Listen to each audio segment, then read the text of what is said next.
you for day 3. Give me a committed if you're going to stay for the next 2 hours. The thing with Jeremy is Jeremy takes a few days to warm up. Now, everybody's saying, oh, Jeremy, you're amazing day 1. Jeremy, you're amazing day 2. Well, let me tell you, you actually haven't seen the real Jeremy yet. Wait till day 3. Jeremy's about to show up, and he's going to be walking you through the questions that you're asking right now.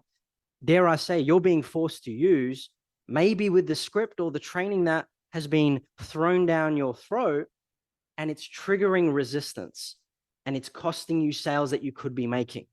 We ran a poll yesterday. This was super interesting. We sat down with the team after, we looked at the poll results. We asked you a simple question. How much commissions are you losing every single month right now because you don't know how to overcome the objections that you're currently getting, or the objections that the script you're using is triggering? Who wants to know what the results were? It's quite shocking. Give me a yes in the chat if you want to know, on average, what you're losing every single month. Just a few of you want to know. All right, well, this is super interesting. 30% of you said yesterday in the survey, you're losing 50 to 100K a year in lost commissions because you haven't learned the right skills. That could be trouble for you. I guess, do you want to change that? You don't have to. As we say, you don't have to do anything. There are a lot of salespeople out there right now that are not on this session. So the fact that you're here, it says a lot about you, and it shows that you actually want to improve. An even more frightening number, though, guess how many of you that are watching us right now on this 5-day challenge are losing more than $100,000 a year in commissions because you simply haven't learned the right skills? 40.82% to be exact. So the question is, do you want to do something about it, or are you going to keep losing sales? So if you're here, if you're committed, if you're ready for change, if you want to learn the right skills so how you can put that back into your pocket, then give me a yes in the chat below as Jeremy preps to come on stage in under 30 seconds. So remember, this is about you. It's not about me. It's not about Matt. It's not about Jeremy. This is about you. So show up, be intentional. Don't just sit on the sidelines and say, oh, that would never work for my industry.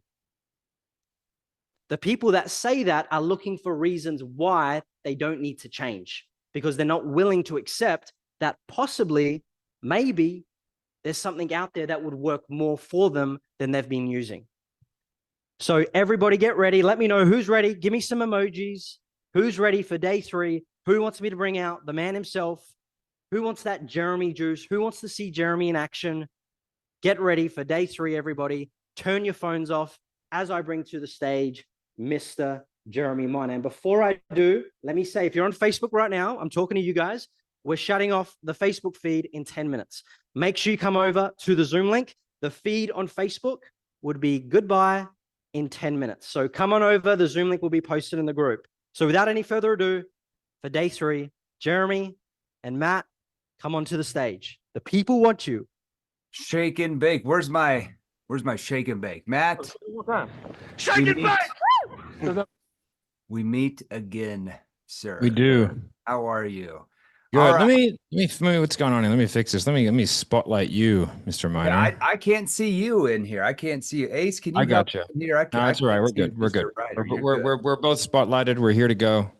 Right. We are here. I gotta see you. I can't see you. You know, that could be trouble. That could be trouble for everybody. Ace, all right, we're here. Help me.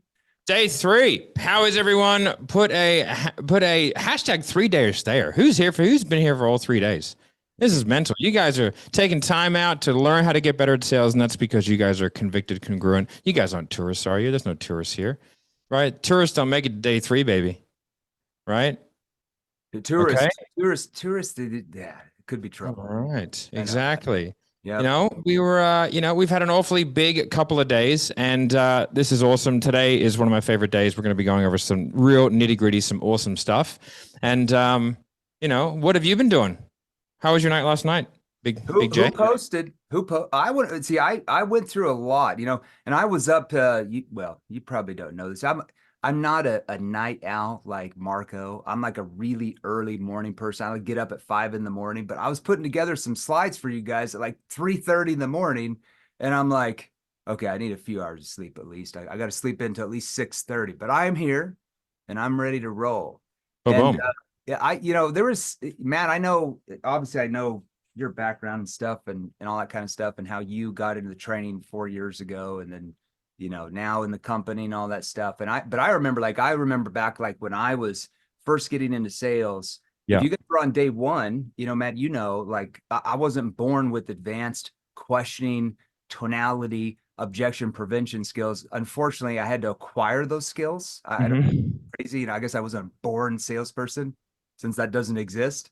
And Exactly. I remember, I got married really young. I'm divorced now, but I got married when I was like, geez, barely 22. My daughter Cami, she's now almost 23. Was Crazy. there. I like didn't have a choice. Like I was in college, behavioral science, human college, playing baseball. I had to drop out of college baseball. I wasn't good enough to go pro and I had to work and I got this straight commission sales job. I had no idea what I was getting into. This was not planned. And I remember the anxiety and the stress and the frustration, like those first couple months. And as I went, because I just didn't have the right skills. And money, we talk a lot about money and commissions and success. And, if you're a company scaling your business and all that stuff. But at the end of the day, money does not buy you happiness, but it does give you a lot of options, right? Mm-hmm. And without the skills, without the money, you just don't have those options, right? The options, it takes away stress. Matt, you felt like you're in a boxing match, even when you were making multiple six figures 4 years ago before you got in BQ. You're like, I'm just beat up. But it takes away the time where you're not present at night with your family because you can't focus because you're so worried about how am I going to pay my house payment or my rent or my cars. It allows you to travel and create memories and experiences that people who don't invest in their skill level, they just, unfortunately, they prevent themselves from having it. It allows you to extend and help your family. Maybe you've got a family member who needs to pay off some medical bills. Maybe they're going through cancer. Maybe you need to donate to your church more or charities to help other people. And at the end of the day, let's just all be real, without the skill level in sales, you don't make the money. Selling can be the most profitable job in the world. Literally, if you learn the right skills, sales is the #1 paying career. However, it can also be the hardest, lowest paying if you don't have the right skills. I mean, that's the difference, right? Type in the chat how many years you guys have gone to sales school. How many years have you gone to sales school where you learn like advanced tonality, advanced persuasion, advanced body language, advanced looping, advanced framing, advanced pre-framing, advanced reframing, advanced objection prevention techniques? How many years have you guys gone and been educated in that subject? And how many hundreds of thousands of dollars have you spent like an engineer spends when they go to school? Or like a doctor spends, or an attorney spends, or even a teacher spends to get a 4-year degree? How many hundreds of thousands of dollars have you spent in developing the right skill sets to ensure you're successful? Not much, right? Okay, we're going to talk about that today. Matt, let's introduce the prizes, then I'm ready to go. I want to start in 2 minutes. All righty. Well, we'll breeze on through. So we're going to know the prizes that have happened, but what we're going to do. Okay. So the prize for day 2. All right. Who here? Put a fire in the chat if you think that 30 minutes script review with Mr. Miner would help you out. Think that would help you? Maybe, possibly, would be, could be, should be. Maybe. All right. So, and because I value Miner's time, I want you to be on time. So whoever wins that prize, and we're gonna announce that in 1 second, we're gonna give you an Apple Watch because I don't want you rocking up late. It's 30 minutes. You rock up 2 minutes late. Companies only pay me $12,000 an hour. So I put $12,000 an hour. I'm going to give it to you for $0 for 30 minutes. That's a good deal. Exactly. All right. So the person who is the absolute most engaged, all right, was, drum roll, please. Drum roll, baby. Let's go. Avery Daniel. Avery. All right, Avery Daniel. Done. Avery. Oh, done. Had Take a 'em in. fantastic video. It was shortlisted, right? We had a few we had a few kind of videos, right, that we had out there, and everyone kind of shortlisted their favorites, and then from there, it was voted. And Avery I was the like it. one who got that. So congratulations, Avery. The team will be reaching out to you and getting you booked in, sending you a watch, all that kind of good stuff. Congratulations, well done. The few, the proud, the I committed, love the it. 3-day stayers. I love it. All right. Okay. Keep All going. right. Now we'll go over prize number 3 real quick. We're going to be doing the beginning of day 4. Okay. That's going to be the top 50 word for word objections. Look at Leah right there. Okay. Look at Leah right there. Okay. So what that is that is going to be, okay. So who here thinks that it would be great if every single time you got an objection, right, you could just flip to a page and read it out? That'd be crazy. Well, It'd we're be gonna pretty we're gonna cool. teach you the tone. We don't want them to sound Oh. scripted. You know what I mean? Well, exactly. I mean, you know what I mean? Because I get in trouble all the time from my wife for saying the right thing in the wrong way. I don't know about you guys, Yeah, that's but I get in trouble out of that. Now, and to make sure that you can hear your tonality, make sure you can, really hear it, we're going to give you some AirPods. And I think that's fair. Okay. I'm good with All that. right. And the grand prize, right? For the number 1 most engaged. I want you to put it, that's me. Say me in the chat if you are going to be the most engaged person from now until the end of the challenge, right? Because you're here, you're the proud, you're a sales professional. You're not a tourist. Okay? It's a tourist-free zone. You're gonna get the grand prize, the NEPQ Black Book of Questions, which I call the Sales Bible. Okay. That's the newly updated version, 162 pages now. The old one was 58. You're welcome, everybody. There you go. Right. Advanced calling your lead script. I don't know if a lot of salespeople call leads, but I think that they do. We're going to give you the top 50, and we're also, because we want you to be able to utilize all these resources, we're going to give you an iPad. Right? Why not? I think that's fair. And whoever wins that prize will be able to upgrade from the NEPQ 2.0 system into our newly formed NEPQ 3.0, now NEPQ Pro. NEPQ right, with Pro. all the new updates that we've added. Right? We're going to give you that too. All right. So if you want to be there, okay, make sure that you are involved in the group. Okay, getting outside that comfort zone. Okay, you don't want to stay in there. That's where that's where mediocrity lives and ambition goes to die. Okay, but just remember, okay, this is going to be closed down. All right, Friday midnight PST. No more replays. No more groups. Okay, this is going to be a container. Okay, and we're going to close the container. Right, just like you guys on Facebook. And in a few minutes, guys, get into the Zoom because we're going to be getting rid of the Facebook because today is about you guys turning off your socials, turning off your notifications, focusing and putting the time into yourself, valuing yourself in that way. Okay? 100%. And if they All right, don't, what are we going to go over today, Minor? if they don't know where the Zoom is, maybe we can post it in here for them. I'm not sure. Some of them are like, I don't know where the Zoom is. I don't know what's going on. We still love you though. All right. So let's a reminder. Here's what we covered day 1, day 2. I'm going to show we're going to cover day 3, and day 4 is going to be really exciting. I told you the first day is going to give you the appetizers. I did. We went over 3 steps to become the trusted authority in your prospect's mind. We specifically focused on problem finding, asking the right questions at the right time. I gave you some different tonality changes. And then we went over eliminating sales resistance. Okay, we're going to talk a lot about that today. Type in, I hate sales resistance in the chat if you want me to focus on that today. Like, Jeremy, how do I get my prospects to not resist me? How do I do that? Because imagine if we trained you how to do that for the next 12 months, where would you be? Where would you be if I trained you? If our team, if Matt trained you, if our entire team of sales trainers, if I trained you for 12 months, where would you be? Type it in the chat. Where you feel you would be if I trained you every single day, even for 30 minutes a day for the next 365 days. Where would you be? I mean, like literally, where would you be compared to where you are now?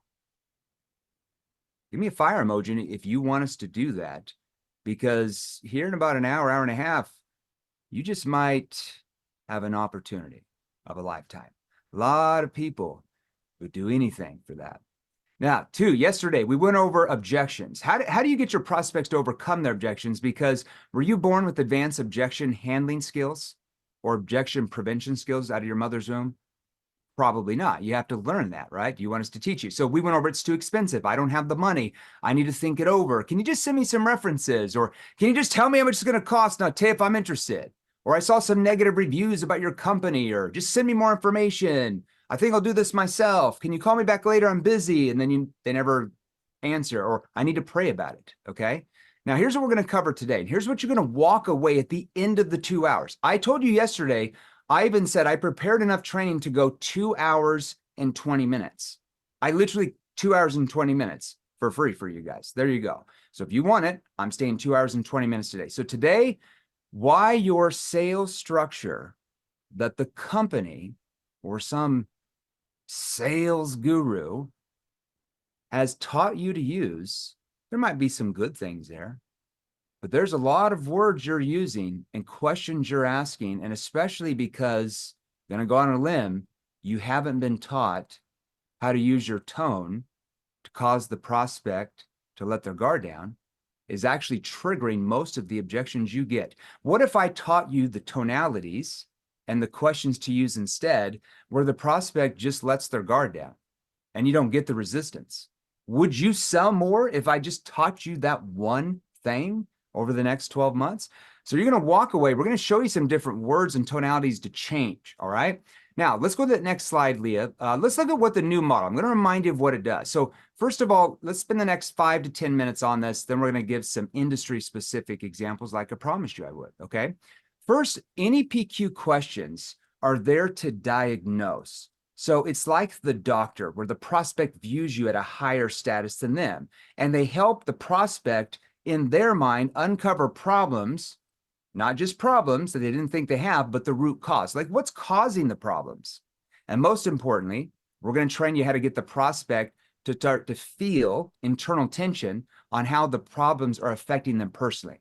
Now, questions also involve your prospect, all right? Remember, we've always heard telling is not selling, and that sounds cool, but what does that actually mean? So when you ask questions, and I'm going to show you some tones, and you listen back and you use what's called verbal cues. I gave you, did you guys see the examples of verbal cues I did with Matt yesterday when we were replaying the objections, where I was bridging from question to question, where it sounded what? Natural, like a natural conversation. That keeps your prospect's guard down. The moment you go scripted, because you haven't learned tonality yet, you haven't been trained, is the moment the prospect goes surface level on you. Now, questions also, this is really important. Write this down. Write this down right now. Or you want to write this down. NPQ questions internally persuade your prospect. Internally. See, with some of these questions I'm going to show you today, and as we move on here, when the prospect starts to internalize what you're asking, it triggers an internal motivator that makes them feel. Write these 2 words down. Internal tension. Do you know what internal tension means? Internal tension in their body, that they feel that they might have much bigger problems than they originally thought they have. Now, what are the 2 biggest emotional drivers in a human being that causes them to want to change? Remember, we talked about it yesterday? Pain or the fear of what? Future pain. So if we don't know how to use our tone when we ask certain questions that cause the prospect to let their guard down, they stay surface level. We're going to show you how to get them to want to go below the surface and to relive the pain and clarify that pain for you. That builds urgency for them to what? Want to change. Because if you can't help them feel internal tension to get them to want to change, what have you been resorted to do? And look, this is not your fault, right? You were taught that way. It is your problem though, right? You're taught to then pressure and push. And that causes you to play the what? Numbers game. Who would rather play the skills game and sell far more than play the numbers game? Type in me if you want to play the skills game, because that's what we train salespeople in your industry. We train big companies in your space, the skills game. That's why they're crushing everybody. Okay. Now, they also empower your prospects to build trust in you. All right. Now, a lot of you have been asking, how did I develop NPQ? Type in like a question mark if you've been wondering, like, Jeremy, where did you get NPQ from?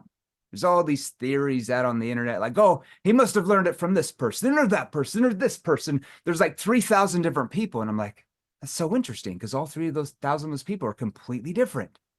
So there's a lot of training I've gone through. I've spent about probably $1.3, $1.4 million in my 17-year sales career before I even started 7th level in advanced tonality, body language, questioning, pre-framing, looping, everything from everywhere. But where I got the core of NPQ, the philosophy of NPQ, is from my behavioral science background in university. So my major was behavioral science, human psychology, and I specialize in social dynamics. You ever heard of status or rank framing? That's where you're taught that, okay? But two main people that I focused on outside of sales, everything I've really learned is really outside of selling. It's probably why it works so well. It's not transactional. But the two main people that I learned the philosophy of human nature, psychology, and NEPQ were these two people. Write them down. Socrates. Some of you thought that. Socrates. And number two, Christ himself. Christ himself, the one you see in the biblical record that we have.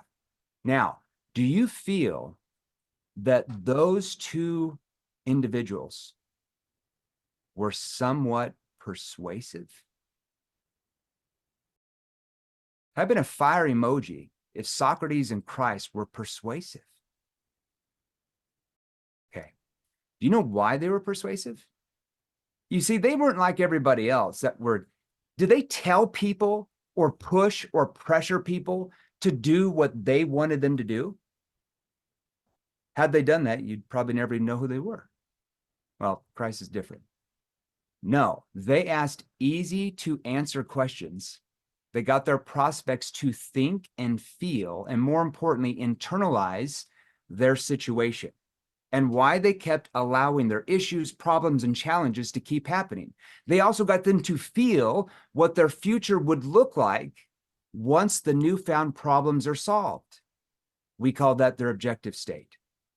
Okay, you ready to start learning that? I told you today I was going to bring you more of the dinner. Tomorrow, I'm going to bring you even more dinner when you hear some of our clients use NEPQ in action. Who's coming to day 4, where you hear our clients actually call leads and use NEPQs to make sales? You want to hear that? All right. So I'm going to give you the outline of those questions today and several different, I'm going to give you some generic examples so you can tie it into what you sell. I'm also going to give you a lot of industry specific examples. Now, all the actual real questions, because I'm just showing you like 0.00001% compared to what our clients go through over the next year in our virtual training portals and group training with us, okay? Same industry as you are. Now, what else do questions do? They reveal consequences, okay? This is important for you, all right? They open up your prospects and really get them to feel the consequences if they don't change. How is this gonna affect them if they don't do anything about solving their problems? Now, which kind of persuasion in your mind is more powerful? Is it more persuasive when you try to push and pressure them into doing what you want them to do? Is that the most persuasive? Or is it more persuasive when you get them to feel so much internal tension from building a gap from your questioning tonality ability that the prospect tells you it's way less risky for them to purchase what you're offering and solve their problems and get where they want to be than them not doing anything? Which is more persuasive? I think you know which one by this time. There's a massive difference between internal tension and external sales pressure. Do you know what the difference is? You already know. You experience it every day. External sales pressure wears off. Type in me if you've ever gone to like a motivational seminar or a personal development seminar, and I love personal development. You get all pumped up by the speaker, right? They get up on stage like, yeah, jump up and down. It's awesome. And I love that stuff. You get all motivated. You're like, I'm going to change the world. I'm going to fulfill my dreams. I'm going to be wealthy. I'm going to help everybody.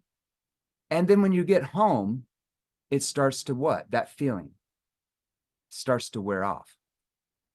You know why? Because you were externally persuaded. That's why you have so many sales right now that cancel on you or charge back, because you externally persuade them, you pressured them, and now that you're gone, that pressure, that external pressure you put on, that wears off, right? But see, when we train you in EPQ and they're internally motivated, it's their idea. So they just don't cancel. Your cancellation rates are like 99% less. Do you see the difference in that? Okay, Leah, let's go ahead and pull up the sales structure real quick. Let's follow that. I'm going to give them some different examples like I promised, all right? All right, let's keep that up for a second. All right, so first of all, we're going to focus on connection questions. Is everybody ready to write this down? You ready to write this down? You ready to go? Okay. All right, you're ready to go. Write this down. Now, if you missed yesterday, go back and watch the replay in the Facebook group. It's pinned at the top. Sales Revolution, pinned at the top. Now, connection questions immediately take the focus off you when you talk to a prospect and puts it on them. And most importantly, they get the prospect to let their guard down. Okay. So I'm not talking about the same old questions you might be using right now to build rapport that you've been taught, like, hey, John, how are you doing today? Or how's your day going? Or how's the weather over there? Or did you see the game last night? See, those questions don't do anything for you. Most of your prospects, do you really believe that they genuinely believe that you are interested in how their damn day's going? Do you believe when a salesperson asks you how your day's going that they are genuinely interested in your day? You don't believe it yourself. How are you expecting your prospects to believe it if you don't believe salespeople when they ask you? Even if you are genuinely, I've had people say, no, Jeremy, you don't understand. I'm really interested in my prospects' days, which I would be highly suspicious if you're interested in every lead you're talking to's day, but that's up to you. Your prospects just don't believe you are, because every salesperson that's ever tried to sell them something, ask them what type of questions to build rapport. The same ones you're using. So if you sound like everybody else that the prospect's talking to, not buying from, what are you triggering in the prospect's brain? Salesperson trying to sell me something, I better stay surface level. You see what's happening, right? So it's triggering a lot of your prospects to emotionally shut down, and you didn't even know that. You thought you were being polite, like Mama said, right? So the questions I'm talking to, these are skilled questions. They're questions to get the prospects to let their guard down. So you use them if you call outbound leads. Type in outbound leads if you call outbound leads. You use them if you have booked appointments, like inbound leads. That could be in person at the home if you sell B2C. Could be B2B if you sell in the office, or if you're virtual. Could be door to door. Could be in a boardroom meeting. It doesn't matter. Okay. We teach all these tweaks in our client training portals. There's tweaks for all this. Okay. So what I'm going to do is I'm going to give you 3 powerful connection questions you can use at the start of a sales conversation that help you get the prospect into results-based thinking over price or cost-based thinking. Okay. Now, who wants to know exactly what questions asked out of the very first words out of your mouth? Who wants to know, like, hey, what do I ask? Because here's your problem. The cost of you not learning how to ask connection questions, and especially us training you the tonality to ask them, is when you start out a call with, hey, is this John? Hey, John. Yeah, it's Jane Kelly. I'm with ABC Company. Hey, the reason why I called you was, or do you have 2 minutes to talk? Or, hey, John, it's Blank from XYZ Company. How's your day going today, sir? What immediately is triggered in their brain? The same thing that triggers in your brain, trying to sell me something. So the resistance comes up. Even if they don't say, hey, get out of here, they just stay surface level, and you can tell they emotionally won't want to open up to you. Do you see where they're giving you the stiff arm? Somebody said that. Ashley, I love that. All right. Okay. Now, let me give an example of connection questions. So if you're calling leads in this example, or maybe someone responded to an ad on social media. So this would be an example of what's called an inbound lead here. Actually, go back one slide, Leah. I think you're a little bit ahead of schedule. Let's go back a slide. Okay, yeah, let's look at this one first. Okay. Now, this is an industry-specific example. I'm going to give you different industry-specific examples. We teach all these tweaks in our virtual training platforms for clients. Okay, so in this example, let's say you sold business consulting to business owners. Could be in the high-ticket space, could be business consulting. We train a lot of companies in that space, salespeople. You sell to companies, mainly SMB. You help put in better systems, operations, could be branding, marketing, sales, all of it to help them grow. Now, if I sold that, what would be the end result of business consulting? Am I selling the consulting, or I'm selling the results of what the consulting does? I'm selling the results, which is to help the company grow to make more money, right? So let's say an outbound lead responded to an ad that same day. I'm going to answer the phone. Hey, is Jane there? Yeah, Jane. Hey, it's Jeremy. Jeremy Miller, ABC Company. Looks like you responded to an ad yesterday. You asked us to call you back about looking at possible help to scale the business, right? Now, what do those little periods there do? Matt, what are those little periods there? Why did I put those little periods there? Looks weird. That's not proper grammar, Jeremy. The Nazi spelling bees are out there like, that's not the right grammar, Jeremy. Why would I do that? You know, I think one of the cool things about when you write a script like that and you do it in that way is if the words almost sound like they're just out of reach, which Yeah. means that you're coming up, it's just out of reach. And those pauses, they give a realness to it. Yeah. And that couldn't be, so you don't sound like a salesperson. It's just like when Yeah. you pause for kind of um It triggers for no curiosity reason, for them. for no reason whatsoever. They're like, they're Exactly. holding on to, you'll never get hung up. See, and Matt's right. A lot of you guys you just haven't been trained how to have tonality and verbal pauses like we would train you. So you've been taught just to say the words, and you say them so fast, the prospect literally has no time to internalize what you're saying. And so they just give you a reaction. Look, it looks like you responded to an ad yesterday, asked us to call you back about possibly getting help to scale the business, right? Right. See, if I'm selling business consulting, what's the end result? Scale the business. Nobody would say, no, I don't want to scale the business, right? They just wouldn't do that, right? All right. Now, if you called age leads, and Matt, My say, favorite. I know I age love it. leads, like weeks. We're going to give you some examples. We might even pick some clients that call age leads tomorrow, just so you can see it. Yeah. Like weeks old or months old, we would tweak that, right? Now, obviously, there's going to be tweaks. Now, did you see what I did there? Why would I say it looks like you responded to an ad and asked us to call you back? See, who's the one that has the problems, me or the prospect? Like the prospect or me? The prospect. They're asking me to call them back. I'm doing them a favor. See, I'm getting them to qualify to me. Why would you want them to qualify? Why are you trying to qualify to them? You see what we're doing? All right, let's keep going here. We're going to be in here for 17 hours. All right. Now, results-based thinking. Let's give you another example. Okay. Let's say you do inbound leads. Okay. Type in solar if you sell solar. Hey, this man, I think this is what, the fourth or fifth, maybe sixth largest industry we train now. I don't know. It always, there's a few of them getting around. it's huge. We even Yeah. trained one company that has 11,000 reps. I did a huge training There's for a few of them. those guys getting around, that's Like for sure. Tony Robbins Center there. It wasn't Tony's, but it was out Our there. Facebook group all day, every day. As soon as somebody's they want to learn more about sales, they go in there and they just rampage. Yeah, they rampage. All right. So let's say I'm doing solar virtual, because we teach it door to door and we teach virtual. We teach the tweaks, but let's say it's virtual here. So let's say the prospect gets on, and a lot of times when you guys sell virtually, they have the camera turned off, right? Little sneaky camera. Do you want me to show you how to do that? So all you got to do is you got to act confused. Matt, turn your camera off for a second. You just got to act confused. Some of you are like, hey, can you turn your camera on? I'd really like to see who I'm talking to. And they're like, weird. They're like, no, I don't see my camera. So you just get on there like, hey, can you hear me? Yeah, I can hear you. Hey, can you see me? Because I can't see you. Like, is your video broken? Oh, let me just turn it on. Most of the time they do. Every Literally time. every time. Just turn it on. Almost like, Just turn it on. If I said that, like, can you hear me? Can you see me? It looks like your video is broken or something. Can you see me? Like, if I say it too fast, they won't do anything. But if I'm like confused, they just like, they're like looking for, like, oh, sorry. I've had a few people back, that we train and that didn't work. I was like, okay, so what you're going to do, especially if it's like after 10, like, are you in your pajamas over there, John? Oh, no, I'll turn it on. And it always works, right? Okay, so I get on there. Then I'm going to look into it. I'm not going to say, hey, how you doing today, Matt? I'm like, okay, so it looks like you booked on the calendar about looking at, I guess, possible ways to, maybe lock in your rate and lower your bill, right? Yes. You'll be like, right.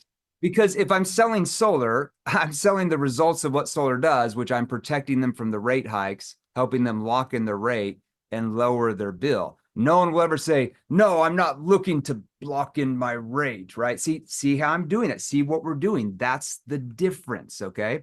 All right, let's go to another one here. I want to show you guys another example. All right, so let's say in this example, let's say you're still selling solar, but you're calling an outbound lead, okay? Hey, so now right after that, this would be my second connection question right there. Okay. Now, hey, when you saw the ad, they were talking about like the rate hikes and all that mumbo jumbo. Besides that, what was it they were going over that caused you to, maybe want to look into this further? See what I'm doing there? Maybe want to look into this further. Builds curiosity. Builds curiosity. I'm verbal pacing the questions out. Write down verbal pacing. Okay, now Why would I do that? Okay. Now, what did I do there? We also want to set a frame. So I'm going to show you something here real quick. Okay. This is called status framing, NEPQ framing, connection framing. There's different questions. Let's just stay in the same industry. I'm going to show you other industries, guys. I know everybody's like, show mine. We train 161 different industries. If I showed you examples for every one, we're going to be on here till what, April? And then someone would complain, but I sell 3-bedroom units and you only went over 1-bedroom You only units. went over a 1-bedroom unit. You, how dare you? It couldn't possibly work for Yeah, cars. For new cars, I sell used cars. It only works for new cars. It will not work for 2007 Hondas. I swear. It only works for 2008 and above. Okay, so then I'm going to third connection question. If it's inbound, I'm just going to do this. I got to get them to let their guard down. Yeah, and really the first part of this call, Matt, it's pretty basic. It's really more for us to kind of find out who you're using now, kind of what your usage looks like, and like the type of rate hikes have been making you pay. Compared to maybe what you're trying to get the bill down to kind of see what the gap looks like. And then, towards the end of the call, if you feel like, hey, this might be what you're looking for, we can talk about, possible next steps. Would that help? No one will never say, no, that will not help me to talk about possible next steps. Notice, why did I put the word possible in there, Matt? Why neutralize that? Why not be more assumptive early? Well, because what you don't want is that person to feel like they're going to have to make a decision or be put in that position, because people clam up. It's like, I don't know if you guys have ever been to like a house viewing, right? Like if you're going to buy a house, the person who's buying that house is not running in and going, this is where Mikey's going to sleep and we're going to paint the walls. Like, real buyers like to keep their cards close to their chest because they want a position of maybe negotiation or whatever. And so if you say, and at the end of this, and I explain how I can help you, we're going to talk about the next thing, like the next part. Then it's like that person make a decision. It can't be a maybe. It's got to be a yes or no. Now, a lot of people, like you said, Matt, now A-types will be like, well, hey, I'm just looking. I didn't say I was going to buy. And it's over, literally. Done. The other 80%, they'll be like, yeah, fair enough. And then they're like, I'm clamming up, cards at the table. And at the end, they just don't make a decision. See, now because you weren't allowed access to all the information. The buyers are liars comes from bad salespeople. Yeah. That's all that is. Bad sales. And like the way that I describe it is, if you go into an elevator and just immediately walk in and go, hey, what's your relationship like with your mother? Right? It's going to be, they're not going to tell you. They'll be like, yeah, fine. Right. But if you get stuck in the elevator for 30 minutes, like, you can find out whatever you want. You know what I mean? Because you sort of build that trust and you build that rapport. You know what I mean? And so that's what good sales is. It's like, it doesn't feel like sales. Yeah. We're going to train you. You want us to train you for the next year. Type in 1 year. If you want us and our sales trainers to train you every day, just say 30 minutes for 1 year. Type in like 1 if you want us to do that. Do you think you'd make more sales? Just going to go out on a limb. I don't know about that. Maybe not. Check it back. Usually people, salespeople and companies, they never come to us to get worse. They always come to us to make more sales, right? There you go. Sales training companies. Now I'm going to give you a breakdown of what I just did there. Okay. Because now I don't mean you can't be assumptive as you get further in the conversation, as you build a bigger gap, but we're talking here in the first 2 minutes. You don't have much trust or credibility here. So the more assumptive you are early, the more the wall will go up, and then you have to fight for objections. Why do you want to fight against the wall when our clients in your space, they just don't have any wall? Do you guys like banging your head against the wall? I don't like that. I'd rather just not have a wall. So we're going to show you how to eliminate the wall where it just doesn't exist. Okay. So neutral languaging. All right. Now like I said, in our virtual training platforms, I just showed you a few examples of connection questions, but we teach you connection questions for inbound leads, people who book on your calendar, outbound leads, every industry, door to door, cold calling, huge. We train crazy amounts of cold calling, in-person meetings in a home or an office, even connection questions if you're in front of a boardroom of decision makers that are hostile to you, or on Zoom. It's all on a virtual training platform, okay? As well as how to pre-frame in the first few minutes to drastically reduce the what? I want to think it over objection. Okay, let's go to the next stage here because we're going to be here forever, Matt.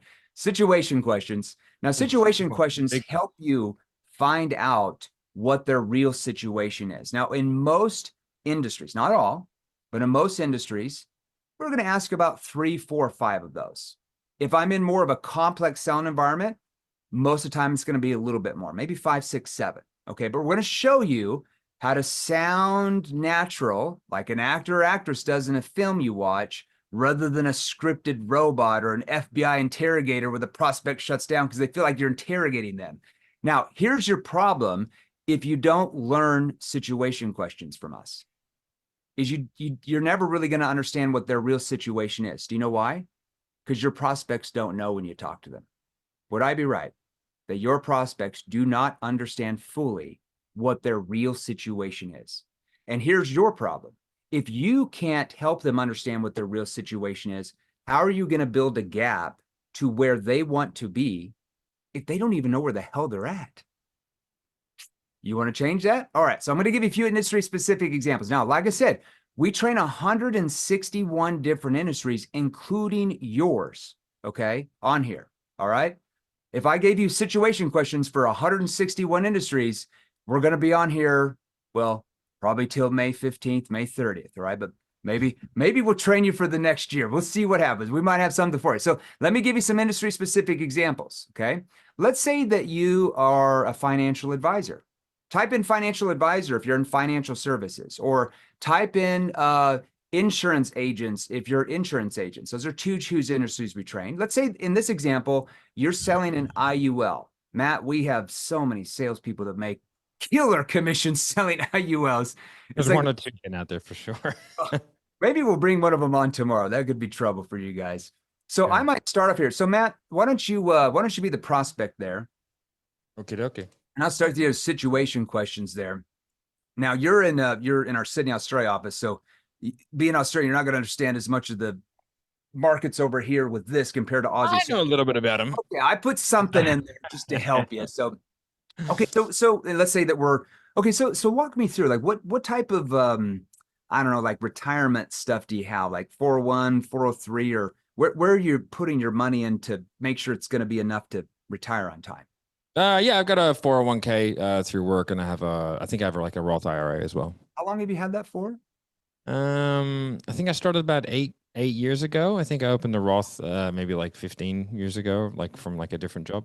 One of the new kids on the block. Are you actively contributing that still, or what are you doing? Yeah, 401k comes out automatically, and then I put like $300 a month into the Roth IRA, I think. And what percentage does your employer match? Like 4%, I think, something like that. It's fairly decent. So what made you go with that option over like a different option?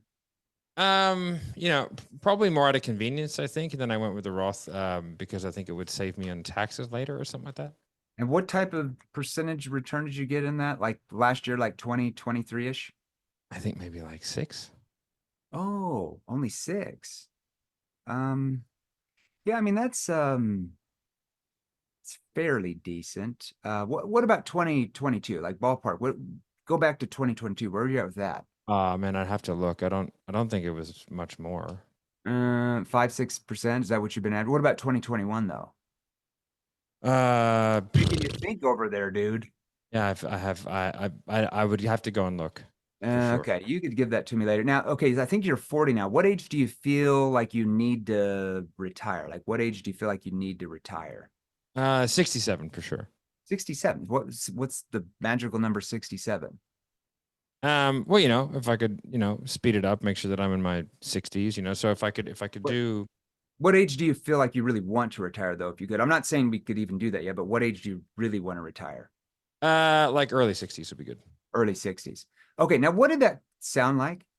Did that sound like a sales pitch? Did that sound like a sales script? I don't even sell IULs. Now we train tons of people in there, but what did that sound like? Did that sound like a real conversation? See how that sounded natural?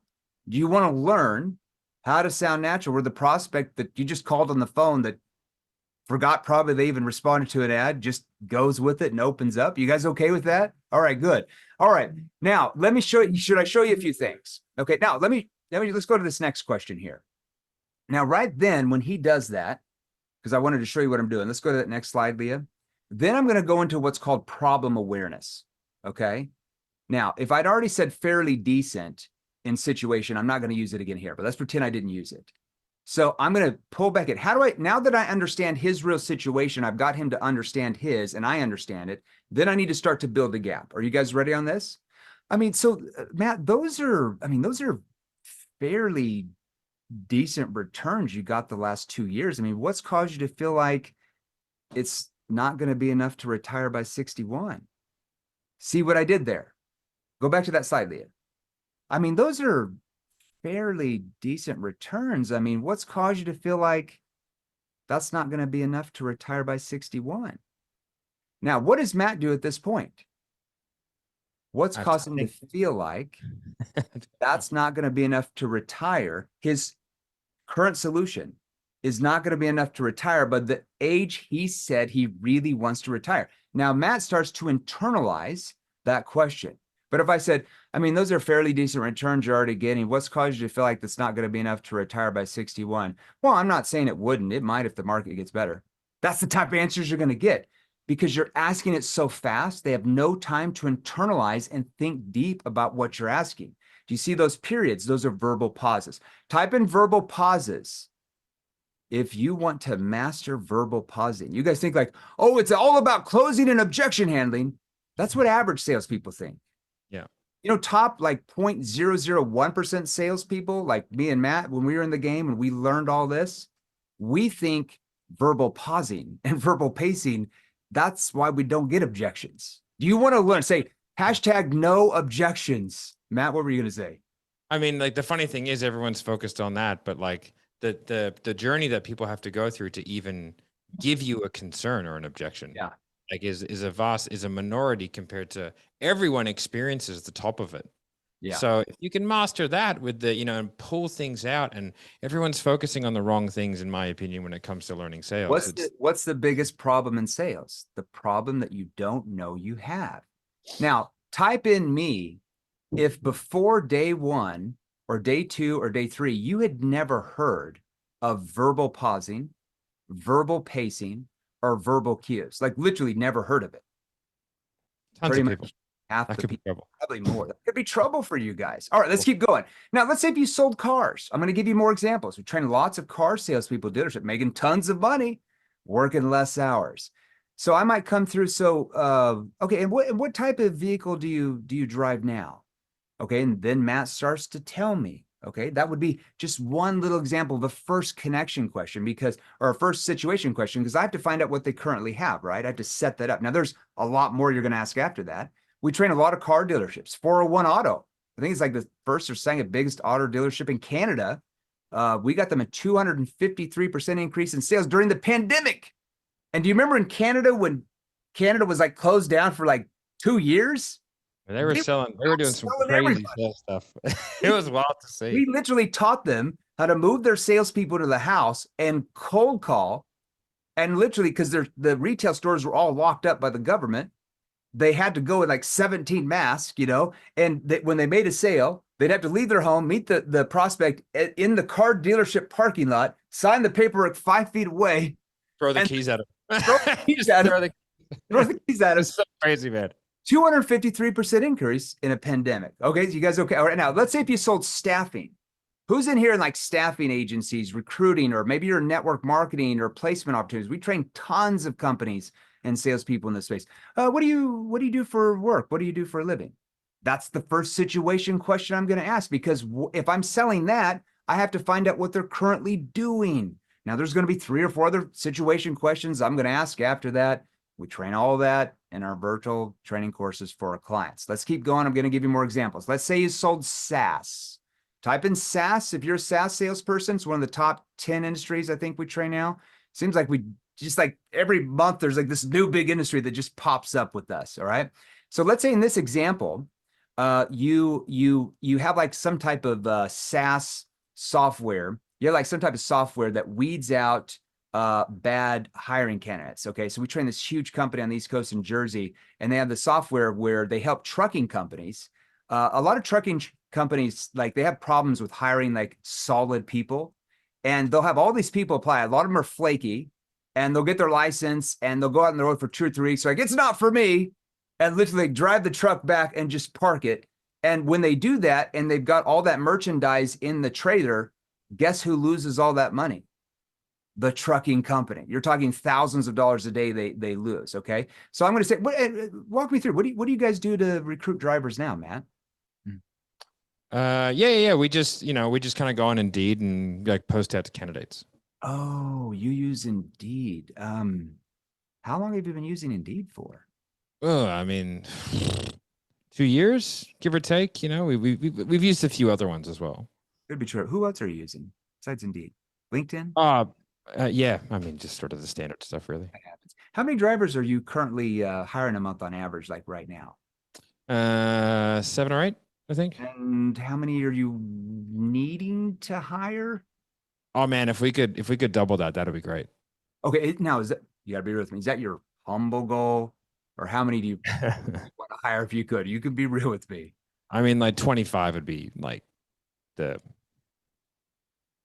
Do you guys see what I just did? Anytime somebody tells you something like that, do that. Now, is that your humble goal or what do you really want to do? Now you got to be a play. Is that stage one or is that like your humble goal or what do you really want to do? See how my tone went into a playful tone. If I was like, is that your humble goal or how many do you really want to hire if you could so you can scale? Oh no, Yeah. they were good. See, my tone is how the or you process. just keep it 7 or 8, and then you've attached everything to an outcome that they don't really care about. Exactly. All right, let's keep going. Problem awareness questions. Okay. You're going to ask these right after your situation questions. All right. We're going to talk to you about this. This is where you open up the emotional door. Now, remember, we talked about this. Do human beings buy on logic or emotion? Brain studies prove 100% emotion. Remember, we talked about what's the biggest emotional driver in human being that causes them to want to change? Fear, like reliving pain, or the fear of future pain. If we can't help the prospect relive their pain, then they don't feel any need to what? To change. And when they feel no urgency to change, that causes uncertainty in their brain. And that causes you to get what? Somebody type in the chat, uncertainty causes you to get what from the prospect? Objections, sales resistance. See, we're going to teach you the next year, if you want us to, how to like eliminate a lot of the objections you're getting right now, right? Like, I need to think it over. I need to do more research. I need to do more quotes, keep looking around. See, you're simply triggering it right now because you don't understand yet how to ask the questions and the tone that gets them to let their guard down. Who wants to stop all that from happening today? Type me in the chat if you want to stop all that today. All right, let's go into it. Let's go into some B2B stuff. Let's say you sold cybersecurity. Now, Matt, am I boring? Are we boring everybody here? I don't know. Put a fire in the chat. Let's get amongst it.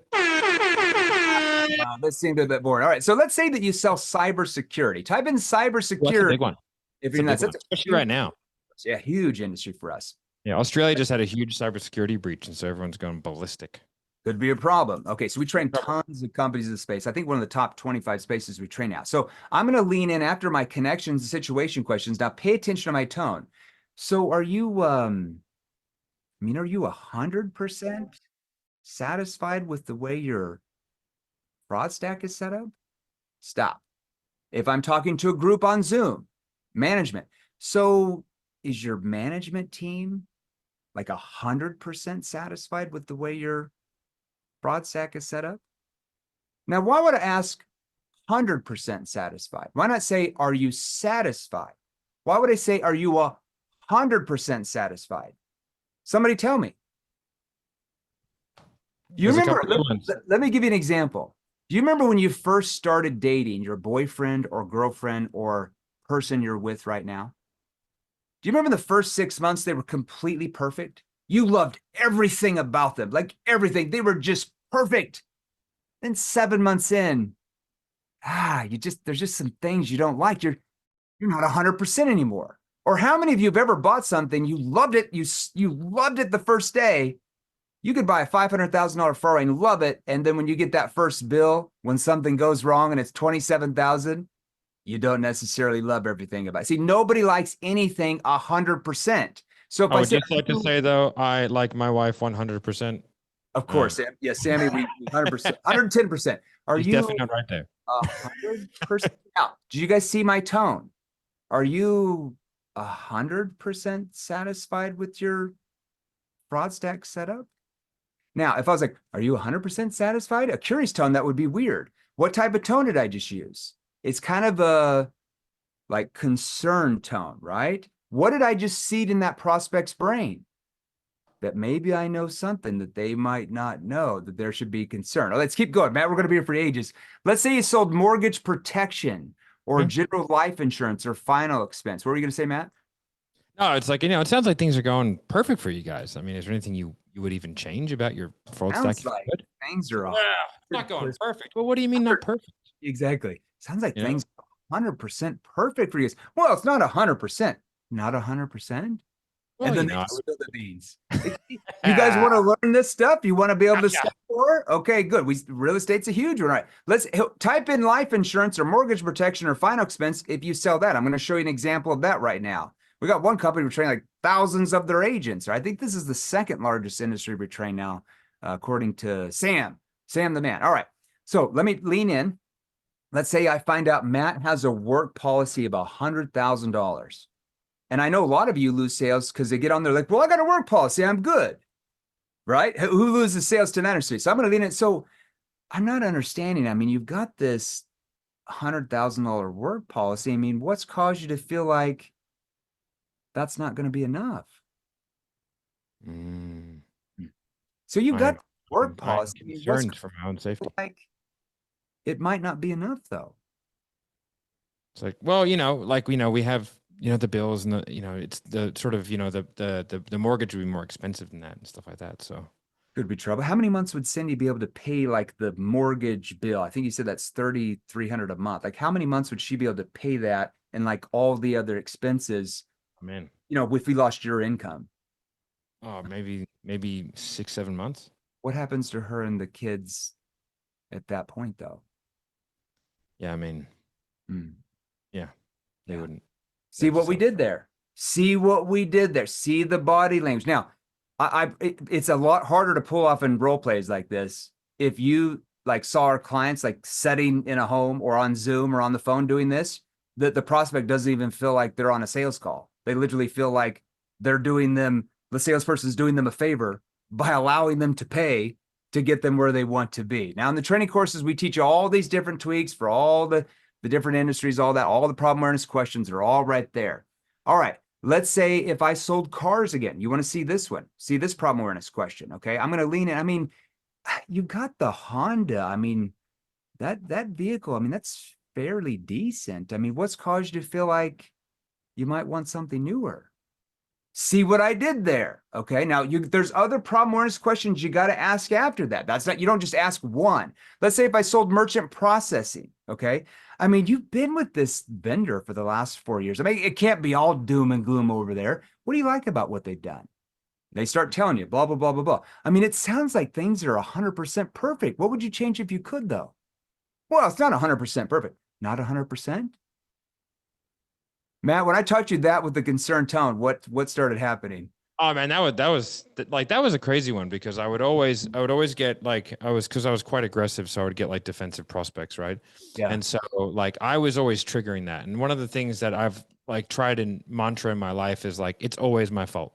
Yeah. So like if I'm getting a consistent outcome, like leads don't have any money, like, you know what I mean? Or like like they would never open up like that. Like I saw some things that would never happen. It's like, no, you're just not like that good at it. Right.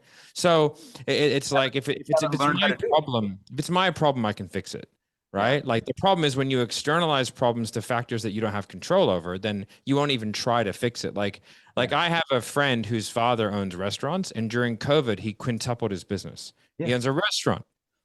Every other restaurant shut down, but he went like, yeah, this sucks. I wonder how I fix it. Remember, we don't say I can't. We say, how can I? Right? Yeah. And when I learned this, I was like, oh, this makes total sense. Yeah. I was able to then get a little bit deeper because I was triggering so much. Like, no, it's good to go. No, we're good.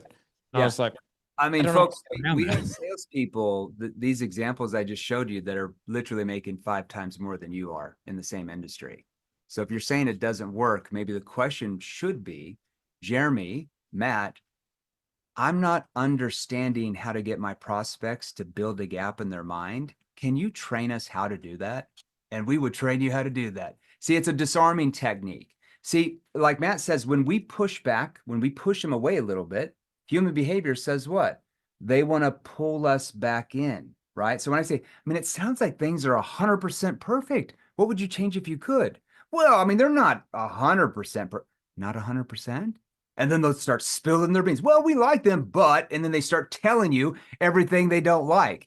And they are doing it. You're just facilitating it. Type in me if you want to learn a lot more of that, because what we just gave you was just a warm up there, right? All right, let's go into solution awareness questions, because as Matt, as you know, it's not enough to help the prospect just understand that they have all these problems. We then have to get them to start to see what the future looks like once the problems are solved. That's the second part. So what these do is they get them to see what that future looks like. We call that their objective state. Once these newfound problems that you've helped them find, not by telling them, but from your question and tonality skills, we can train you, they start to see that, all right? It'd be like us saying, like, how good would you be if we trained you and our sales trainers trained you even 30 minutes a day for the next 12 months? How good would you be if I trained you for 7 more days, or for 30 days, or for 60 days, every day, for 90 days, for 6 months, or 12 months? If we train you for every single day for 12 months, what would your sales look like even in 30 days from now? Would you sell more than you are now? Type in a fire emoji if you feel you would sell more in 30 days if I trained you for 30 minutes every single day. Now type in a fire emoji if in 3 months you would be selling more if we trained you 30 minutes every single day, especially if we taught you how to tie it into your industry. Okay. Now type in me if you feel like 6 months from now or a year from now, you're like in the top, like 1% of what you sell. Do you believe that you can do that if someone who might have had a lot more success in sales than you, made a lot more sales and money, could actually transfer that same knowledge to you? Could you take that knowledge and be committed enough to use it to really make a difference? Type in me if you feel like that, or type in a gap. All right. You see, you're starting to see what you're starting to see in your mind is that, hey, I'm doing good. But man, there's different levels to this ball game. Would I be right? Like, hey, I'm doing good. You might even be making 80,000 a year, 100,000, 200, 300. You're like, hey, I'm good. But man, there might be some levels I can go up. Okay. So put in hashtag 7th level. You want to get to the 7th level. 7th level actually means perfection. Okay. That's why we do it. Communication. All right. Now let's keep going this. Okay. I'm going to give you a generic example of solution awareness question and then a few industry specific examples. All right. This is a generic version. Okay. Don't write this down. Okay. Let's suppose that we're able to get you whatever they said they wanted, so that repeat back their desired state. And then I'm going to ask, what would that do for you? Or if I was talking to a business owner, what would that do for the company? Or maybe what would that do for your spouse, depending on what you sell? We'd plug that in. Now that's all generic. They would tell me logical answers at that point. What would do this for us? It would do that for us. It would help this. It would help that. And then I'm going to lean in and say, but what would it do for you personally? See that verbal pause there? The periods. What would that do for you personally? Now, I can't ask that question up front. I have to give them the milk before the meat. Okay, we're going to teach you how to do that. Now, let's say that let me give you an example. Let's say you sell health insurance. Huge industry we train. We train a lot of reps there in United Healthcare. I think they're the second largest healthcare provider. I did like a whole 6 months of training those guys in our virtual training platform and doing sessions with them. I love those guys. I think they're the second largest in the United States. Okay. Now I'm going to lean in. Okay. So let's suppose that we're able to get you the policy that you asked for that has it's got the nationwide network. So you're able to use the best doctors and know that when something big happens, you're completely covered financially. Like, knowing that was there, what would that do for you guys? Oh, that would be great, because what would blah, blah, blah, blah. Then I'm leaning, but what would it do for you personally? And I lean in. Now, I can promise you it's different in a role play when you're in a real life situation, because the prospect is emotionally open, because we teach you how to disarm them. So outside of a role play, you wouldn't even, if there was a prospect, they wouldn't even know what was going on. They're just in a natural conversation. Now, can I give each of you a disclaimer? And Matt will tell you this. It took me 12 plus years to develop NEPQ with a behavioral science and social dynamic and human behavior and psychology background, and spending over 7 figures going through like 350 different courses. And I've read about 1,400 books on sales, persuasion, influence. And I had to go through that trial and error. And I made a lot of money as a sales professional. If you made more than me before I retired, I made a bit under 33 million in straight commissions in 17 years before I retired. I was a W-2 rep like a lot of you, or 1099. If you made more than me, then great. Most haven't. So if you don't understand the structure, you're still winging it, right? Now, you're going to take a question or two from this challenge. You're going to sell some more here and there. But as everybody knows, you can't teach a kid what? How to ride a bike at a seminar, right? It's something you have to learn every day to master it, right? So that's what we're going to talk about. So would you want, if we gave you an opportunity, would you want like every NEPQ question at like your full disposal? And would you want us to transfer the knowledge like our clients have who are selling what you are, so you understand the psychology behind it? And I trained you myself the tonality, like in every stage, like our clients who sell exactly what you are. Who would want that? If you want that, type in J minor. Let's do that. I'd want that J minor. All right.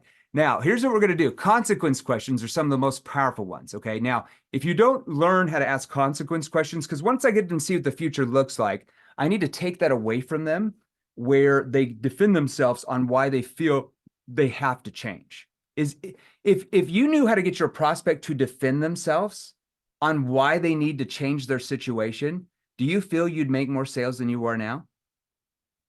Do you? Type in a fire emoji if you got the prospect to defend themselves on why they feel like they have to change, that because of that, they're probably going to feel a lot more urgency than the way you've been selling right now, especially if you're in a complex selling environment. You guys know, out of the 4 industries I sold in, 2 were B2C, 2 were B2B. I came into B2B enterprise. They're like, it's a 12-month sales cycle, Jeremy, just accept it. Well, I'm like, why do I have to accept it? You just haven't learned how to get the prospect to relive pain or have a fear of future pain. The 12-month sales cycle the average reps had in my industry I was in B2B, my average sales cycle was about 3 months.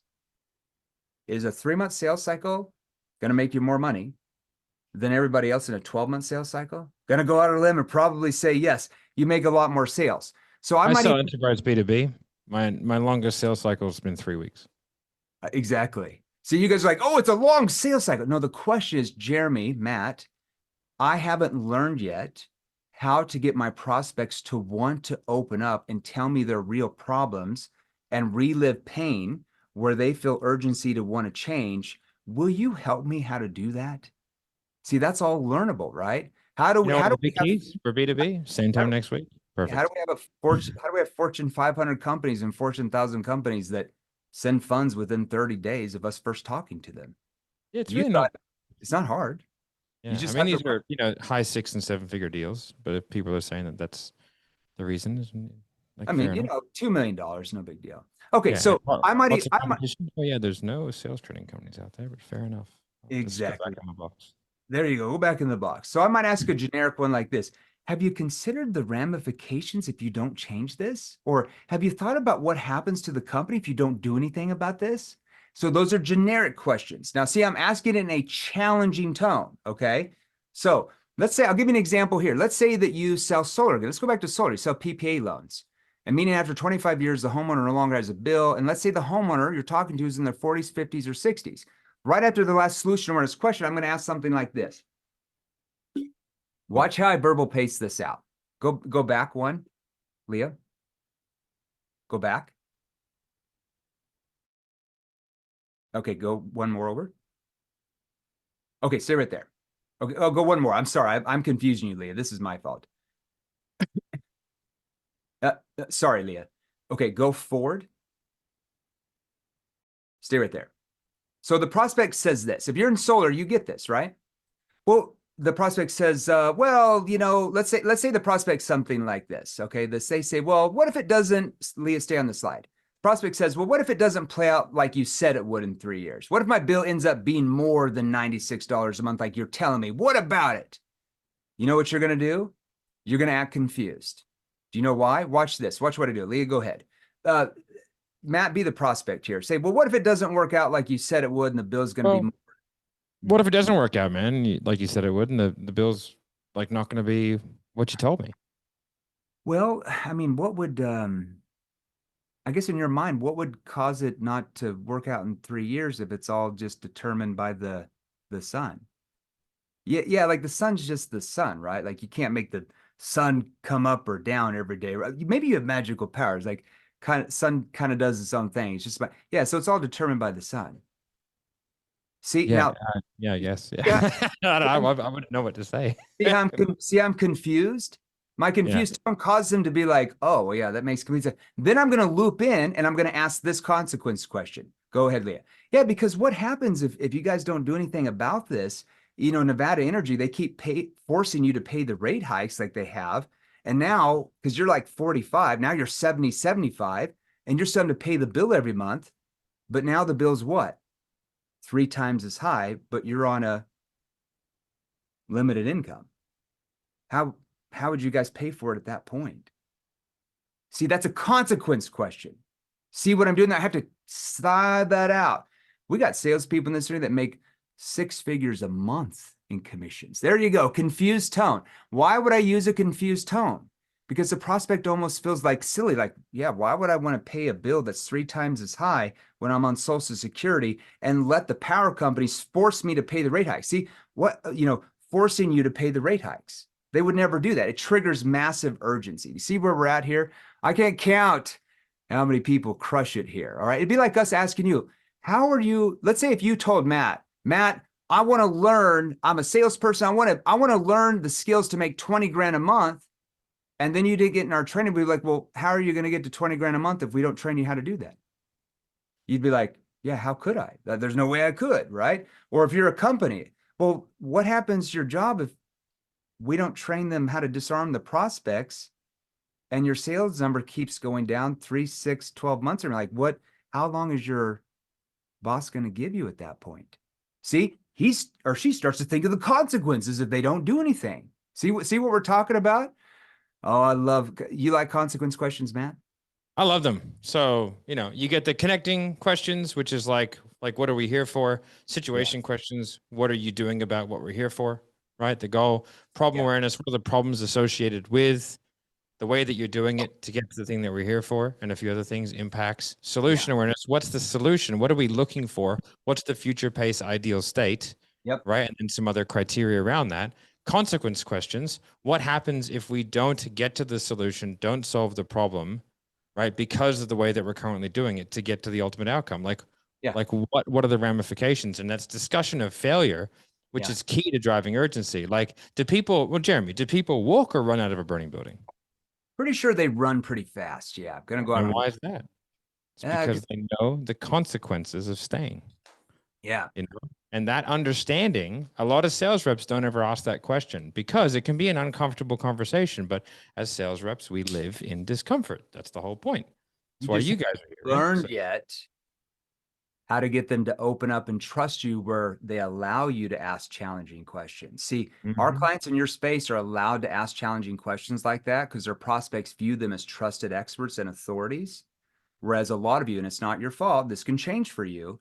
You've just been taught some crazy skills where they're viewing you more as a salesperson trying to sell them, where we're going to train you how to get your prospects to respect you and raise your status in their mind. Would that make you more sales if we trained you how to raise your status in your prospect's mind, where they didn't really view you as a salesperson, they viewed you as more of a trusted authority? Type in trusted authority if you want to acquire the skills to become a trusted authority. All right. Now, disclaimer, transition questions. We're going to fly through this here because if you're doing like a 2 or 3 call close, maybe you sell B2B or more complex selling environment, you're going to transition into whatever your next step is. It could be a next step demo, next step proposal, next step meet with other decision makers. It depends on your industry. We teach all the tweaks in our virtual platforms, all that stuff.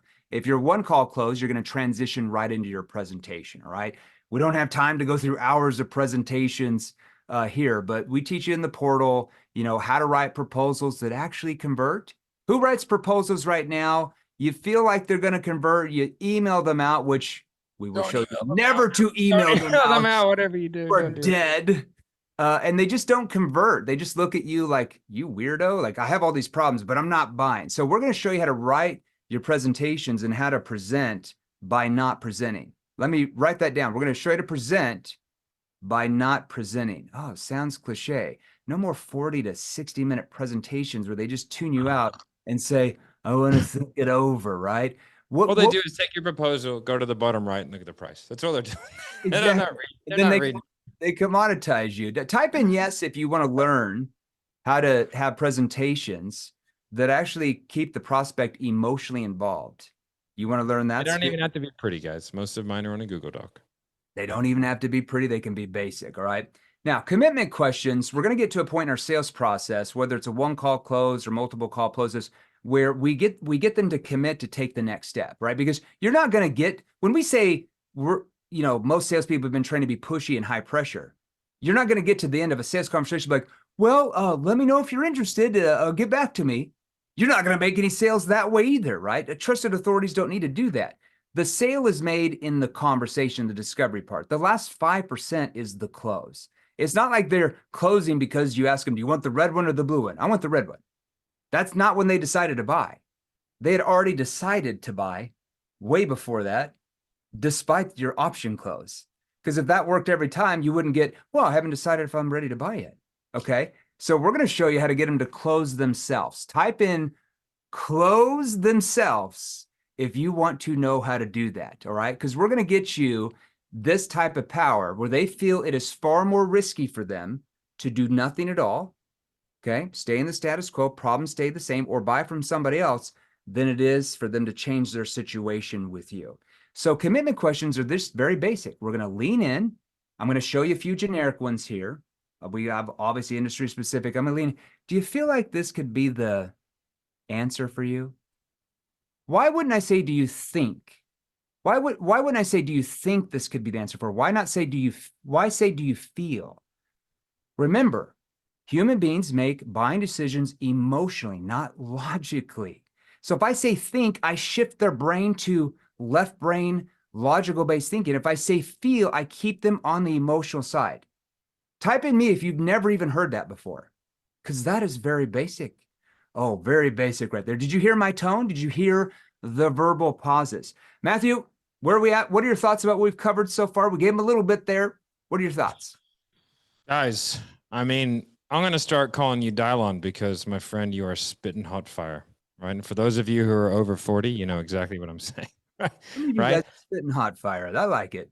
Yeah. So like, I love it. Like NEPQ allows a roadmap, right? There's an attribute of personality called compartmentalization, which is the ability to take a large amount of things and make them into a small one. It's an essential for someone who has a combat role in the military. So it's tested for, because if you were in a firefight and you saw everything that was going on and you took it all in, you'd freak out. Right. So the reason why NEPQ is such a powerful thing for me is because it allowed me to take a conversation that felt huge and chaotic, and it had all these outcomes that I needed to get. And it was very, very overwhelming from an entire process standpoint. And what it allowed me to do is get a roadmap, because like a lot of sales reps, they're so busy trying to think of their next thing to say, they don't listen to the prospect properly. Yeah. Right. And that's really common. It's really, really common. So what NEPQ allows you to do is go, okay, I know what I need to get from connecting questions. I know what I need to get from my situation phase, my problem awareness, solution awareness, and I can be in that moment. There's a transition question that goes for each one. So I have a natural set point if I get lost. Yeah. Right. And I can just simply take them through my process. And what that allowed me to do is it released me from the shackles of being outcome driven in my sales and allowed me to become process driven. And when people say commission breath, what they're really saying is that you're focused on the outcome instead of focusing on the process. And when you make that switch, then everything becomes easier. You stop being defensive. You stop thinking that prospects are ghosting you because they hate you, right? You just realize that you don't really matter to them. You just figure haven't it out. learned yet how to Right? get them to want to pull Yeah. you in. 100%. Exactly. You start looking at things a little bit differently. And then because you don't need the sale, because you realize all you can do is your process, that Yeah. comes across. And It's then how we're able to duplicate in every industry. It's how Yeah. we have introverts who are crushing some of you. It's how we Yeah. can have extroverts. It doesn't matter the personalities. We're able to duplicate. Matt, should we help these people? I'd love to. I don't know. Maybe. All right. So our board of directors asked us to put together a few slides for everyone, because you guys have been asking, to maybe let you in on something that might be good for you if you want to sell more. Now, if you don't want to sell more, you don't have to. So they've asked us to put together something that is only going to be for you on this group, because we looked at the data and the engagement has been off the charts. Like, dare I say, Matt, this would be one of the most committed groups we've seen. We've done several of these challenges over the last 2 years, probably 6 or 7. I would say these several thousands on here have been pretty committed. Type in hashtag committed if you're like, hey, I'm here to learn, because people have been messaging us like, hey, Jeremy, how do we get into your training? Like, I love the challenge. I'm already seeing results from a few little nuggets you gave me, but I want to know everything. Like, I want to make 2, 3, 4 times what I'm doing right now. I want to make more sales. Now, because we have 2 choices. Are we going to acquire more skill level than we have now to sell more? Or we're going to pop in the hopium drug and hope and pray it's just going to magically change for us? All right. So Leah, let's pull up those slides. Let's do this for them, Matt. I told you, I promised you I would do this. So I am going to do that for them. Real quick, looks like okay, there's those slides. I stayed up. Hey, you know what? Can everybody, can I be selfish here? Can everybody give me permission to be selfish? Because I stayed up literally, because we found out about this yesterday, till 4 a.m. putting these freaking slides together for you, because I suck at slides. See, you can be a great salesperson. You can learn how to sell and do all that stuff and really be horrible at graphics. Type in hashtag, you don't need graphics. All right. Now, I'm going to ask you this question. We asked you this before. And just be real. You don't have to. Do you want me? Do you want Matt? Do you want our team of sales trainers all over the world to train you, like seriously train you, at least 30 minutes a day for the next 12 months? If you do, type in, hell yes, I do. All right. Hell yes, I do. Now, I'm going to ask you this question. Do you believe, and just be genuine, do you believe a person who has knowledge that you do not have yet, they have knowledge or skill level that you do not have yet, that same person who is an expert, who's had maybe a lot more success as a salesperson in their career, made a lot more money, do you feel they can take their knowledge and their skill level and transfer that to you? Say me, if you believe a person who has knowledge and skills you don't have can teach you and transfer that knowledge to you. Who believes that? Type that in the chat. Because in that case, if I made multiple 7 figures a year in straight commissions in 4 completely different industries, 2 B2C and 2 B2B, and we already train every industry there is on the planet Earth except salt mining and underwater basket weaving, do you believe if we trained you every day for 12 months, you would sell more than what you are now today? Type in sell more if you believe that, okay? All right, because we might have something for it. Now, I want to give you a disclaimer, because here's my concern for you. We have over 19,000 testimonials. Let me repeat that. We have over 19,000 testimonials from clients, okay? I'm concerned that if we show you even a few of these clients' results, you might even see people in your industry, that you might feel you don't really need to do much to get those same results for your industry. So as a disclaimer, anytime you see any of these 19,000 testimonies, we'll show you a few today. You probably saw some when you came in. It in no way guarantees that you will have the same results as they do. Do you know why? Because we can't guarantee you that you're even going to put in the effort. Would I be right? What does it require to hit those numbers, Matt? It requires commitment. It requires showing up, learning the skills. So it requires, instead of listening to Taylor Swift in your car, I love you, Taylor, maybe you listen to us train you, right? So if we agree to show you just a small portion of our clients' results, do you agree for you to sell more if you become a client that you have to be committed to putting in some time to learn the skills that we're going to show you.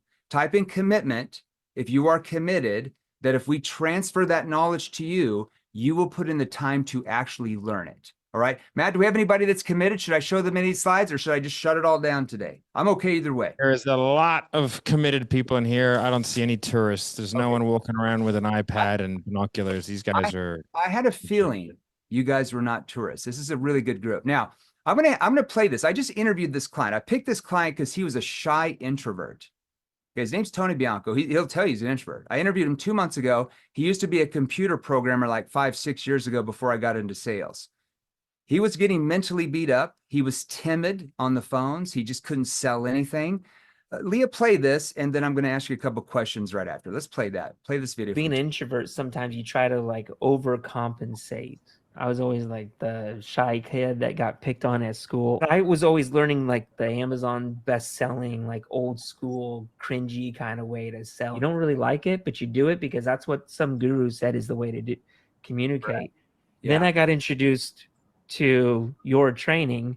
Like I went to an event and I remember I was sitting there and I was thinking to myself, man, this is really resonating with how I am, because I don't have to feel pushy or I don't have to be something that I'm not. When I first started down the Nepq path, I had to unlearn a lot of just craziness. Yeah. And then afterwards, it got to a place where now things began to click. And that's where my income went from just making like $5,000, $6,000, $8,000 a month to making like 50, 60, 70, 80. Okay, whoa. That's a big jump. Walk us through here. So I went from like 5,000 and then I went to something like, 7,000. And then I think by 6 months, I was at like 12 to 15,000. From 6 to 12, I think that's where I was getting into like the 30s. And then right around, then something just like clicked. Like the minute it clicked for me, it was like the matrix got unlocked. And then all of a sudden it just got into the place where hitting like a $40,000, $50,000 a month was like my bad months. How would you, what if you learned the skills it takes and you had a bad month and only made $40,000 in commissions? Would you be okay with that? See, I'm not even going to tell you what the dude makes now in the sales job selling the same thing. He's almost a 7-figure earner. Now you might look, now this doesn't guarantee you're going to get the same results, right? Remember, you got to be committed. You got to learn. He put in the time every day to learn that, just like Matt did, just thousands of our clients. So you might look at those results and you're like, I don't know, like that's just a lot of money. I'm not sure. I'm not as cool as Tony. But let's say that we trained you every day for 12 months and you modeled what we were training him. Okay. And let's say that you totally screwed it up. Let's just be real. You just screw it up. You don't put it in time to memorize a lot of the questions. You don't learn the tone. Let's say you only do 30% of what he was doing. That would mean you're still doing like another $700 or $800 a day in commissions more than what you do now. Would an extra $700 some dollars radically change your life right now per day if you acquired the skills to do that? Now you got to put in the work, right? Now some of you might be saying, I don't know, Jeremy, guys, like that's too much money. There's no way I can do it. Completely impossible. Tony just be some magical unicorn that was born out of his mother doing those skills. But let's say that we even lower that, okay?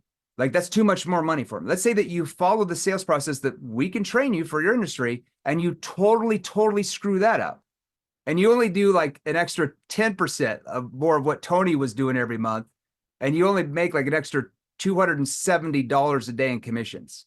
That's like what, an extra 6,000 or 7,000 or something a month? Would that radically transform your life right now? Just even make an extra $6,000 a month? Would that radically transform it for you? And now some of you might be saying, I don't know. I don't have time to learn questions, Jeremy. I don't have any time to learn tonality. I don't have 20 to 30 minutes a day to learn skills. And you totally screw it up. And you only do like 3% of what Tony, the introvert, is doing every month. Only an extra $90 a month in commissions.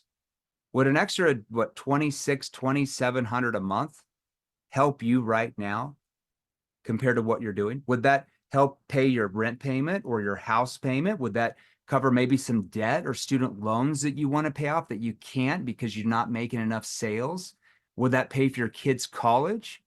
Or would that buy you like a car that you really wanted? Would that do that for you? Type in me if you'd want to do that, okay? Now, as we were putting all this together, we've obviously, we've spent about 6 hours together, and I love you guys. I told Matt, I was like, this is a committed group. Leah, will you go to that next slide? But as we were putting this together, I'm meeting with Marco, I'm meeting with Anthony, I'm meeting with Matt, I'm meeting with our board of directors, and I'm like a people pleaser.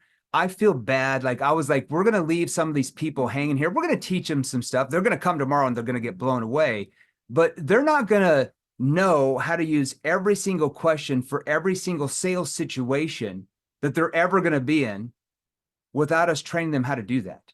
Would you agree? Like there's stuff that they're going to have to learn from us if they want to make a lot more sales than they are now. Like everyone knows, right, that a few hours is just not enough time to train all of it for you to know, for you to be able to retain it and then know how to use it in your industry and in every sales situation you're going to be in. Like everyone knows that. You can't teach a kid how to ride a bike at a seminar. Now, what does that mean? That you're going to be able to learn everything overnight. Obviously, you can't. You have to learn it daily to master it, right?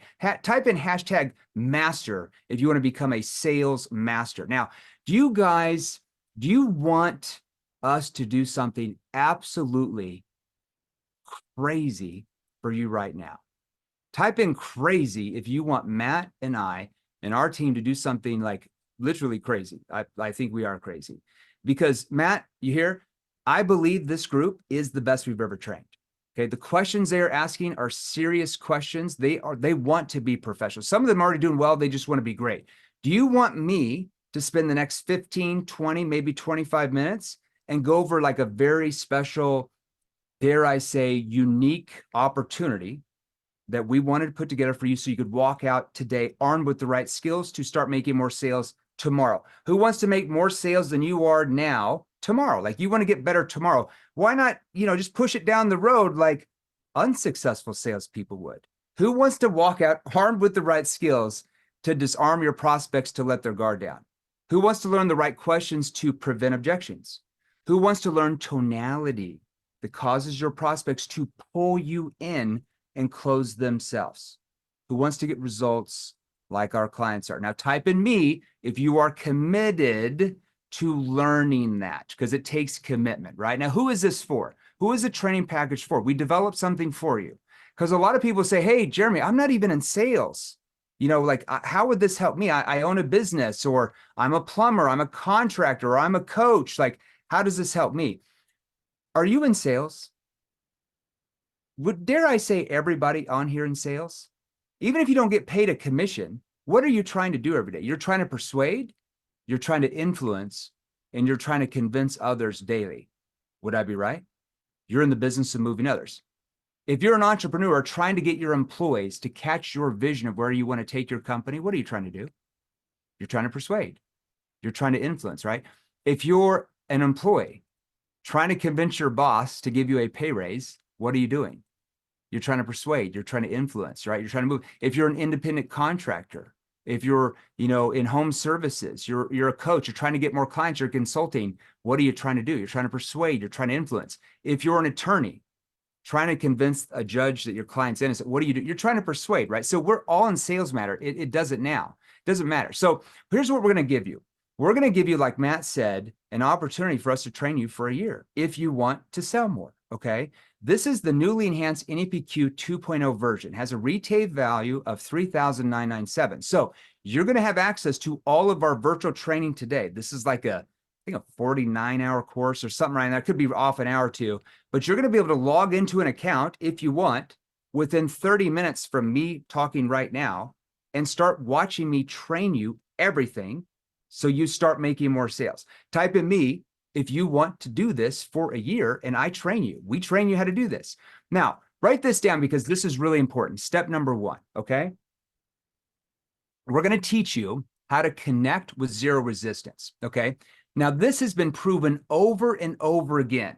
There's no doubt. We have 19,000 plus testimonials. People in our training programs that are able to, they've been taught how to eliminate sales resistance very quickly in the conversations. Now, how did they do that? One thing that we do is, besides just learning what questions to ask for what you sell, is where you've been getting, like, you've been asking questions and they say, hey, can you call me back later? Or how much it's going to cost? And I'll tell you if I'm interested.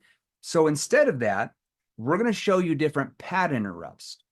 I showed you a few on day one, and we're going to help you master the art of how to ignite curiosity using your tone by what we call NEPQ open looping.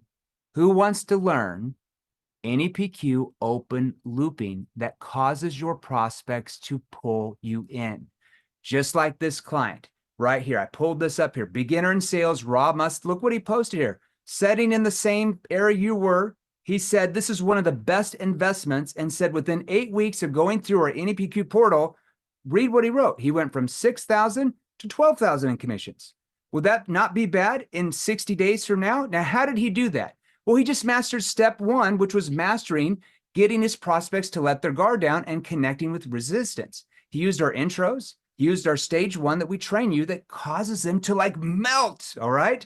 Let's go to the next slide there. Step number 2. Okay. Write this down. This is crucial for you to understand your prospect's unique situation. Now, repeat that. Their unique situation, to get them to understand what their real situation is. Remember, we talked about most prospects don't. So in the first part of the training, we're going to train you the right questions to ask that raises your status in your prospect's mind, where they view you as an authority or a trusted expert, not like another salesperson just to get rid of you. Would you like to raise your status in your prospect's mind? Would you sell more if you learned how to do that? So what that does is it helps you build a gap from where they are. We call that their current state, to where they want to be, their objective state. What does their future look like once these problems are solved? Now, this part of the training course is going to teach you the right tonalities to use with your prospect that causes it to feel like a natural conversation. Remember, I was showing you some of those? Now, do you notice when you ask questions now that you get vague, generalized, surface level answers? Type in me if you notice that, okay? Do you know why? Okay, we're going to teach you why. The words and tonality used, we're going to show you how to do that. So you don't get that anymore after you finish step number 2 when we train you that, okay? Just like this client, okay? I love this kid. He's like a son to me now. Yeah, she's only 18 years old. He dropped out of high school when he was 16. Do you know why? Because he had to support his mom. And he got a job in sales. And he was struggling. And after going through NEPQ, he started making around 10 to 12,000 a month as a 16-year-old, okay? He kept going through the training religiously, 30, 40 minutes a day. He showed up on the weekly training calls. Within a year, look at the numbers he started doing. You can read it right there. Can he support his mom better now? Now, how did he do that? Because he mastered step 2 of our training, helping his prospects understand their real situation, which does what? Opens them up to feel comfortable enough to tell you what their real problems are, which helps them relive their pain. And that causes him to what? To want to change. Now he's able to do that by the age of 18. Remember, he dropped out of high school to take care of his mom, okay? Well, he didn't believe in the lie that he needed more experience before he invested in sales training to sell more. What would Yash have missed out in his life if he believed the lie that he should just take more time? I'm only 18. I'll figure it out in 5 years. Where would he be right now if he believed that lie and he went through years of trial and error? He wouldn't be here, right? He wouldn't be able to help his mom financially. Now, about a year ago, me and Matt love this kid. We hired him on our team. He works for us now. He's one of our lead account managers. Good things happen when you learn the right skills. Now, step number 3, here's what we're going to teach you for the next 12 months. Remember, you can't teach a kid how to ride a bike at a seminar, right? So we're going to give you the sales ability to find out what's behind the prospect's problems. Now, NEPQ is going to help you get the prospect comfortable enough where they trust you to emotionally open up. Doesn't matter if you're selling to Fortune 100 CEOs, to a stay-at-home mom or dad, business person, non-business person, everybody's human. Remember, human beings buy on logic or emotion. Emotion, right? Brain studies show that. So with NEPQ, with neuroscience, we're going to show you several unique ways, every industry, that causes your prospect to relive their pain. I gave you a few examples today, okay? And have a fear of future pain. If you don't learn that ability, that means you are what? Losing sales that you could be making in your industry, okay? These are crucial for you if you want to double or triple your sales. Type in a fire emoji if you want to master that. Okay, just like this client. I literally could show you thousands of these. Joel from the United Kingdom. I love what he said here at the bottom. Look what he wrote at the bottom here. He says, I have location freedom. Type in freedom if you want location freedom to sell anywhere in the world, because you're selling so much, your boss probably doesn't care where you live, right? So to Joel, that success meant location freedom, because we used to train him. All right. Step 3, he knows how to get his prospects to emotionally open up and relive their pain of their problems. Look what he wrote there. He was doing what, 3,000 or 4,000 a month, massive debt, couldn't pay it off. He gets in the training 90 days later. Look what he posted. I made $104,000 in sales in one day. I believe he got paid 10% commissions for that. All right. What did he say? Now NEPQ has changed his life more than I ever would imagine. How is that possible? He simply learned step 3 of the NEPQ training that you can have as well. Type in time freedom if you want to have time freedom. Oh my gosh. All right. So I'm going to give you a recap. Remember, step 1, we're going to train you the next year how to connect with zero resistance so they let their guard down. Type in if you want to learn that. Type in me. Step 2, how to get them to understand their real situation. Okay. Step 3, find out what's behind the problems. And step 4, probably the most important, we're going to train you how to get your prospects to pull you in and close themselves rather than trying to push and pressure. Who likes pushing and pressuring your prospects? Do you like that feeling? Probably not. Let's be real. You don't like it when that happens to you. So what happens when you chase someone? They run, right? So if we were just training you basic traditional selling skills or consultative selling, would we have 19,000 plus testimonials in 3 years? No, of course not. There has to be a better, easier way to sell, and proven in neuroscience. Remember, I went to school for behavioral science. We're going to show you how the brain makes decisions, so it's much easier to get the prospect to pull you in. Just like this client here. Step number 4 is the exact reason why this client, read what he wrote. Stephen, who was a vet in sales, one of the old dogs, been in sales for decades, said, I went through every single sales training program he could buy in the last 10 years and said, best program I've ever trained under. When I say the best, I gained phenomenal results. I tripled my sales within weeks. Now, he was already doing good, folks. He was already making 10, 11,000 a month. Then he told us he went up to like 30,000 a month. What would happen if Stephen did not put in the time to learn those skills from us? What would happen if he had a big ego? I know everything there is to know about selling. I don't need to learn anything else. Would he be where he's at right now? No, he'd still be where he was a couple years ago. Step 4 of NEPQ will be crucial for you. Now, do you want that same sales ability? Because you can have it today if that's what you want for the next 12 months. Now, step by step, there's zero guessing here. We make it pretty easy, as Matt would say. All covered everything from A to Z in your sales process, no matter what you sell, how to get your prospects to pull in, how to overcome their own objections, and how to close themselves. Literally, all you do is copy what we train you and show up. You copy our scripts, all right? Now, Matt, people have been asking in the chat, like, hey, can we look inside the portal? So I had somebody put together like this little 2-minute video. Should we show that to them? Would anybody want to watch like a sneak peek of the training platform? Anybody want to watch it? Would that be appropriate? Would that be appropriate? You want an insider's view? Play that real quick and I'll come back over and we might let them do it. Let's do it.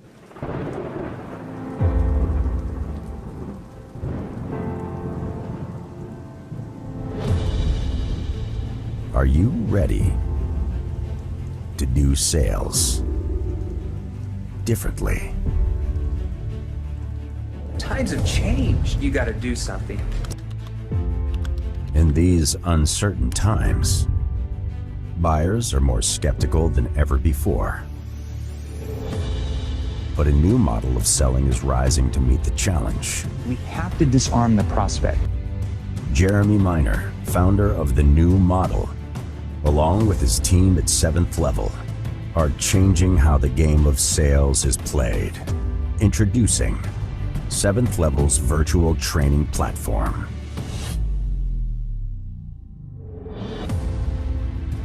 That trains and teaches you this new, revolutionary way to sell that's changed the lives of over 487,000 sales professionals in over 68 countries. We're humanizing the sales process.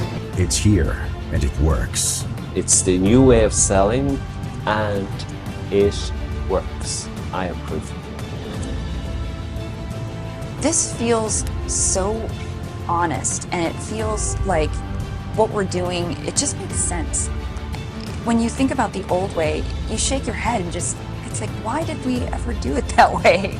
The new model of selling with its NEPQ method is the only friction-free sales system guaranteed to lift results.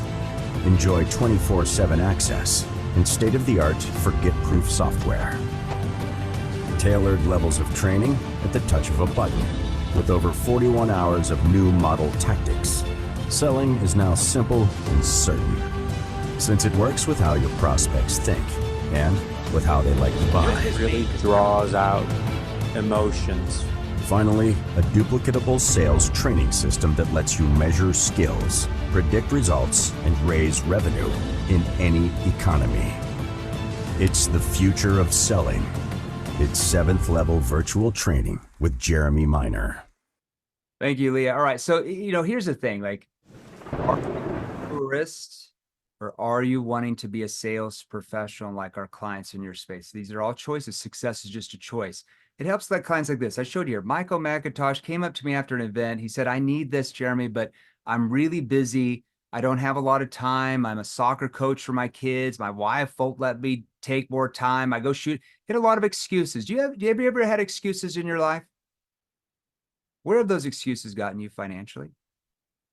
Because I said, hey, it has no impact on me if you don't acquire these skills. Who does it impact? And he's like, yeah, it impacts me. I said, well, hey, how much time do you feel like you need to learn these skills? I said, do you have 20 minutes a day, 30 minutes a day? You could learn how to sell more. He's like, yeah, I could watch less TV. I could wake up early in the morning. I'm like, literally, you don't have to do any of that. I said, how often do you drive? He said, I drive back and forth to work every day. I said, how much? 30 minutes each way. I'm like, well, what do you listen to for 30 minutes to work and 30 minutes back?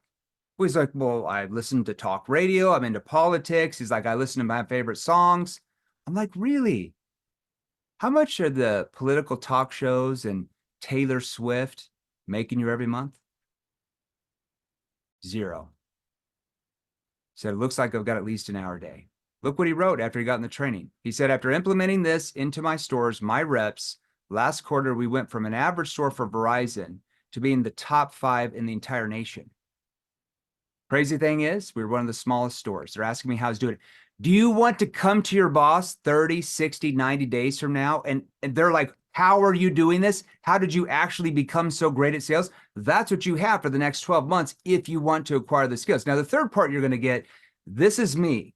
I'm going to train you this. These are called NEPQ phrase breakdown calls. Now, I'm only going to let you into that for 90 days. Okay. So me training you in smaller groups, they're not huge groups, 90 days. This is every week. I'm going to show you how to tie in NEPQ to what you sell. Type in me. If you want Jeremy to show you how to tie in NEPQ to your industry, we already train your industry. You wouldn't be on here if you weren't. I'm going to role play the questions.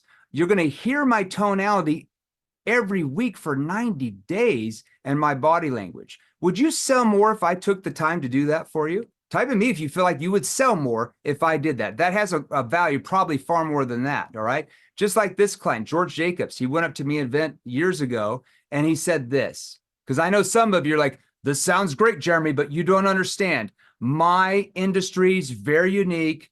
It has to be sold a different way. There's no way my prospects will ever let their guard down. It's all fact-based. They'll never answer my questions. Maybe you should ask us, Jeremy, can you show us how to get their prospects to want to open up? Because I haven't learned that yet. I said, George, it'll only work if the prospects you talk to are human. That's right. If they have problems and or emotional needs, and your solution solves those.